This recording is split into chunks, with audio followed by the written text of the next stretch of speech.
Welcome to the March edition of Library Unboxing here at the Prosper Community Library, and we are just in time for spring break. So let's see what new YA books we have that y'all can come and check out and enjoy over your break. Okay? All right, let's take a look.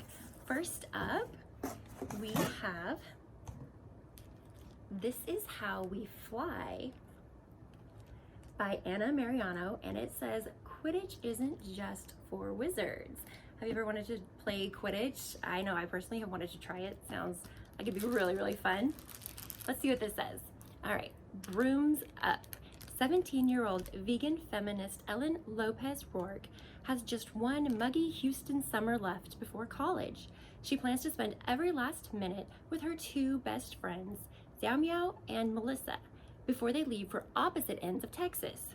But when Ellen is grounded for the entire summer by her sometimes evil stepmother, any best friend bonding seems hopeless.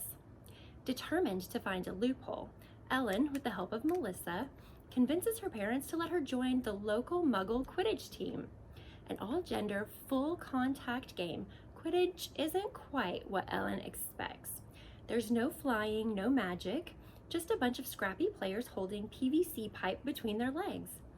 Suddenly, Ellen is thrown into the world of sports. Her life is all practices, training, and running with a group of Harry Potter fans. Even as Melissa pulls away to pursue new relationships, and Xiao seems more interested in moving on from high school and high school friendships, Ellen starts to find a place among her new teammates. Maybe Quidditch is where she belongs. With her home life and friend troubles quickly spinning out of control, Ellen must fight for the future she wants now that she's playing for keeps. All right, sounds like a really fun, great spring break read. All right, up next we have How to Pack for the End of the World by Michelle Falkoff. It says, if you knew the world was going to end tomorrow, what would you do? This is the question that haunts Amina as she watches new and horrible stories of discord and crisis flash across the news every day. She always thought she was alone in her fears, that she was the only one lying awake at night worrying about the end of the world. But among the new students at Gardner Academy, Amina finds a group whose members' worries mirror her own. They join forces, learning survival skills from each other and becoming fast friends in the process. Still, as their prepper knowledge multiplies, so do their regular high school problems. From relationship drama to family issues to anonymous pranks that seem to be targeted specifically at them. Juggling the two parts of their lives forces Amina and her friends to ask one more vital question. Is it worth living in the hypothetical future if it's at the expense of your actual present? Sounds like a really great one. Right, next is I Killed Zoe Spanos. This is by Kit Frick. All right.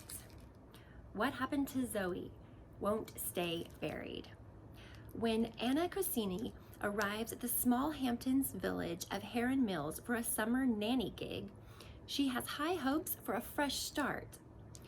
What she finds instead is a community on edge after the disappearance of Zoe Spanos, a local girl who has been missing since New Year's Eve. Anna bears an eerie resemblance to Zoe, and her mere presence in town stirs up raw feelings about the unsolved case. As Anna delves deeper into the mystery, stepping further and further into Zoe's life, she becomes increasingly convinced that she and Zoe are connected and that she knows what happened on New Year's. 2 months later, Zoe's body is found in a nearby lake, and Anna is charged with manslaughter. But Anna's confession is riddled with holes, and Martina Green, teen host of the Missing Zoe podcast, isn't satisfied. Did Anna really kill Zoe? And if not, can Martina's podcast uncover the truth? Okay, sounds really good. Some mystery, some suspense. Check that out. If These Wings Could Fly by Kyrie McCulley. Tens of thousands of crows invading Auburn, Pennsylvania is a problem for everyone in town except 17-year-old Leighton Barnes. Residents complain about the nuisance, the strangeness of the birds, but for Layton, it's no stranger than her house, which inexplicably repairs itself every time her father loses his temper and breaks things. No stranger than growing up in a town full of people who look the other way. Layton doesn't have time for the crows or for her classmate, Liam, even if he is funny, kind, and entirely too charming. It's her senior year, and acceptance to her dream college is finally within reach. But grabbing that lifeline means abandoning her sisters, which is a choice she's not ready to face. With her father's rage worsening and the town in chaos over the crows, Layton allows herself a chance at happiness with Liam, even though falling in love feels like a revolutionary act.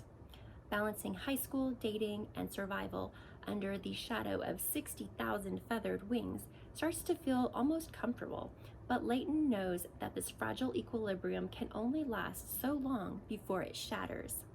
In this searing and magnificent debut, Kyrie McCauley uncages a beautiful and powerful story about the haunting specter of domestic violence and the rebellious forces of sisterhood and first love. And last up, we have Queen of Ruin by Tracy Banghart. And this is a sequel to Grace and Fury. All right, it says, when the new brutal superior banishes Nomi from Belaqua, she finds herself powerless and headed toward an all but certain death. Her only hope is to find her sister, Serena, on the prison island of Mount Ruin. But when Nomi arrives, it is not the island of conquered broken women that she expected. It is an island in the grip of revolution. And Serena, polite, submissive Serena, is its leader. Betrayal, grief, and violence have changed both sisters, and the women of Mount Ruin plan to sweep across the kingdom, ushering in a new age of freedom for all. But first, they'll have to get rid of the superior, and only Nomi knows how.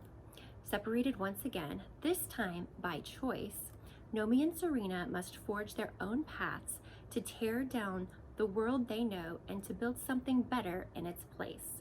The stakes are higher and the battles bolder in Tracy Banghart's unputdownable sequel to Grace and Fury. All right, so pick up Grace and Fury. We do have that here at the library. And then check out Queen of Ruin. That sounds like a really great book, really fun, and something great to read over the spring break. All right, that's going to be it for us today. We will see you guys soon. All right, bye.